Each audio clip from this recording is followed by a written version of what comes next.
Well, I decided to finish the last video. I was talking about me having wrinkles and all that, and guess what? I'm in bed right now because I didn't want to sit on the couch anymore, so you get a view of my illuminated battery-operated candles. You know what? I don't care if I have wrinkles.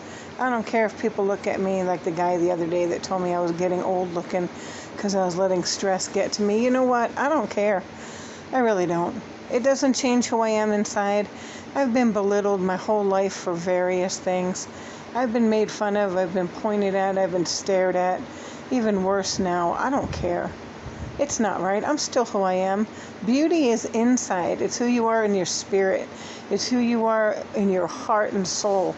It's not how you look on the outside. And I don't know why I even mentioned my wrinkles and the surgery earlier, but you know what? They don't matter. If my face sags down to my damn boobs and my boobs sag down to my knees one day, it doesn't matter. It doesn't change who I am inside. I had this conversation with James once when I first met him. Well, we were friends. We were neighbors, and he would come in and have dinner and barbecues. Him and the guy that lived upstairs from him, Daryl. Well, anyway, Daryl was a piece of work. That's another story. But anyway, one day James came in and he said to me, "If you could be with anybody, dead or alive, who would you be with?" And I said, "Are you ready for the answer? You really want an honest answer?" He said, "Yeah." And I said, "You?" He said, "I thought so." And he got up and walked out. And I didn't see him again till the next day. And I'm like, what was that about? I was honest with you. And he said, "You're not my flavor." And I said, "Okay. That's fine." I said, "I've never made a move or, done anything or given you any kind of reason to think that I was coming on to you or anything like that." And he said, "No, you've never been disrespectful." And he said, "There are people with fetishes, though. If you go online, you can find any fetish out there." And I said, "James, I don't have an eating disorder." And he said, "Well, I'm going to help you get your normal body back." And I said, "Okay." And more he started coming over every day. And then we went to Big Bear Lake, California, and bought my van.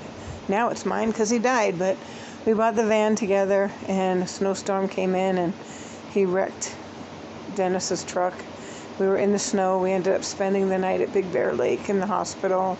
They thought we were an old married couple because we just got along so well and we just clicked, and everybody thought we were a couple, and we were just neighbors and barely friends at that time. And we came back and we went to the DMV because James didn't have a license because of his seizures, and I took him to the DMV. We registered the van, and I didn't know he didn't have a license. He didn't tell me that. And so he put it in my name too, and I thought, I wonder why. I mean, we're just, we're just friends. We're not even really close, And then we went across the street and had it emissions checked on it. And then when we came back, I said, "James, you're going to find out that I don't have an eating disorder." And he said, "I've pretty much figured that out over the last week."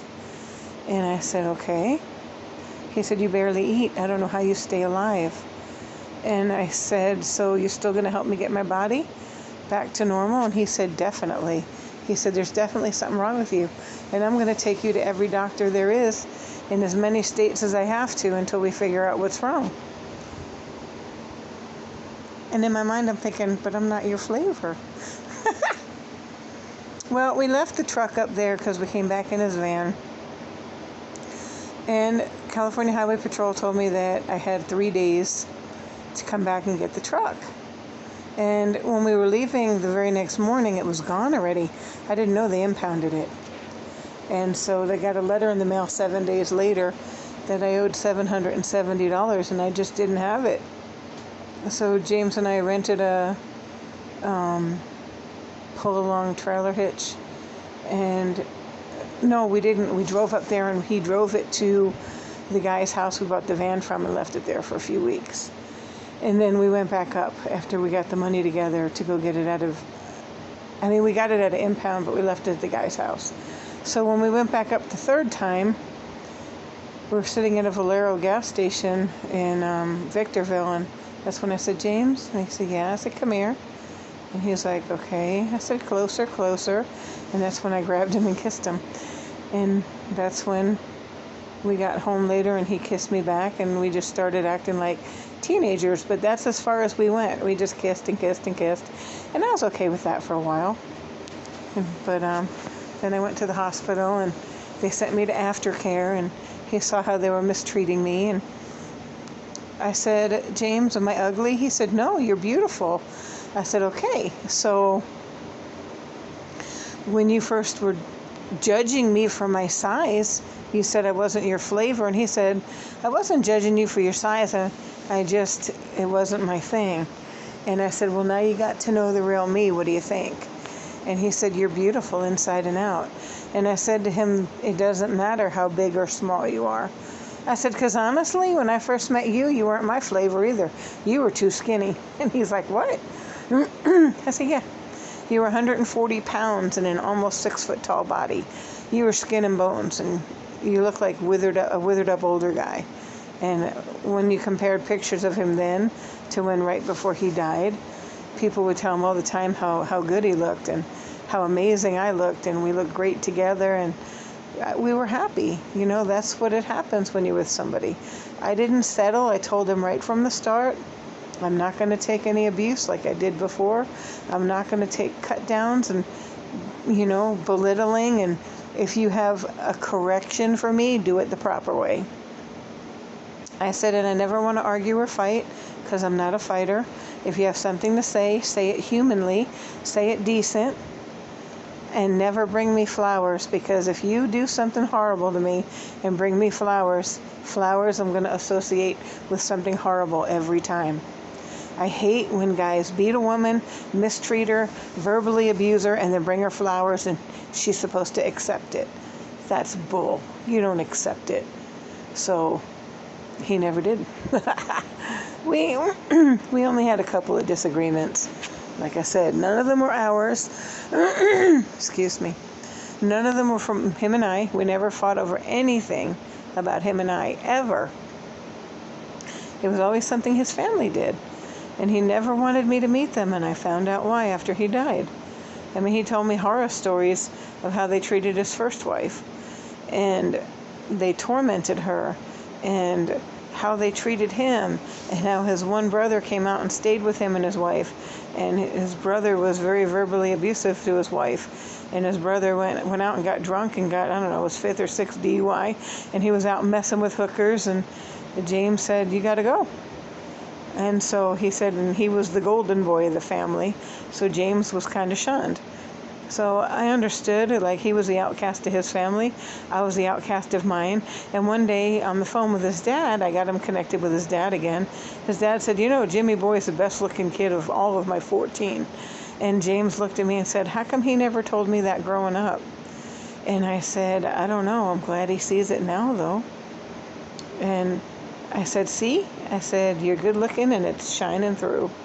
And he would smile every day, I told him. Every day I would, grab his ass or tell him how gorgeous he was, and he would kiss me and he'd call me his sexy lady. He did tell me I was his beautiful lady a lot. And like I said, he defended me in public. So everybody should have somebody like that. Everybody should have somebody complimenting them, not belittling them. If you're not appreciated for what you do, stand up for yourself. Don't take anything. Do not let people degrade you, put you down. Don't let them pick on you. You're beautiful no matter what. I don't care what size you are. Again, I'm saying, don't settle. Don't let these people walk all over you. Don't do things you don't want to do to please somebody else. Have somebody please you for a change. Make them make you happy. You deserve happiness. Let them know, hey, you're not making me happy. Why am I always making you happy? Stand up for yourself. It's the only way you're going to accomplish anything. Be who you are, okay? You're beautiful. Remember that. Never take abuse. Physical, verbal, psychological, nothing. Don't ever take abuse. We're all beautiful in our own way. Shine through, shine bright. If you can better yourself, better yourself. Don't try to change anybody else, though. That doesn't work. You can't take away free will. You can't take away who they are. But don't let them destroy who you are. I was suppressed and destroyed for so many years. Now I think back, and even the first guy I met on that dating site, things that he said to me haunt me, and I shouldn't let it, because he's not good looking, and he's really, people stare at him because he's weird looking, you know. I mean, and they made rude comments when the few places we went together. These people would always make comments about him, and these two women in Sam's Club, I turned around and said, you should be ashamed of yourself. But the dude wouldn't stand next to me in Sam's Club. He didn't want to be near me in public. So he was, thinking he was so great. Okay, goon. They were making fun of his shoe size and talking about how funny looking he was and all that.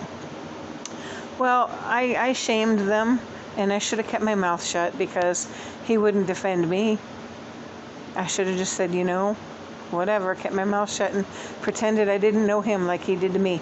And like I said, I let stuff that he said haunt me, and I think about it. Oh God, am I doing that? Oh no. But you know what? I don't care anymore, because he's nothing. He's a nobody. Like I said, he's not even good looking. He's a player. He's a liar. He's a cheater. There's nothing about him. Nothing good about him at all. So, to each their own. Anyway, I'm going to end it now because I really say too much, I guess. I don't know. I like doing videos now, but I don't know if I talk too much. And, if you don't want to listen to them, you can always turn them off. You don't have to watch them. Anyway, stay beautiful, stay strong, never settle. Good night.